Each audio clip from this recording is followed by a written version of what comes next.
How to transfer Windows from SSD to NVMe M.2. In this video, I will show you how can you easily transfer Windows from SSD to NVMe M.2.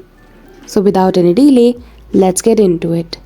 For that, firstly, before you make any transfer, you need to create backup of your data. So you can use any external device to create a backup of your data. After the backup process is completed, you need to check the device compatibility, whether it is compatible to transfer from SSD to NVMe or not. After that, you need to set your Windows to AHSI mode. For that, simply go to Computer Management and click on Device Manager. After that, you will see the option of Storage Controller. Click on it, and after that, choose the option of Standard SATA AHCI Controller. After that, now you need to choose the perfect migration tool for your device.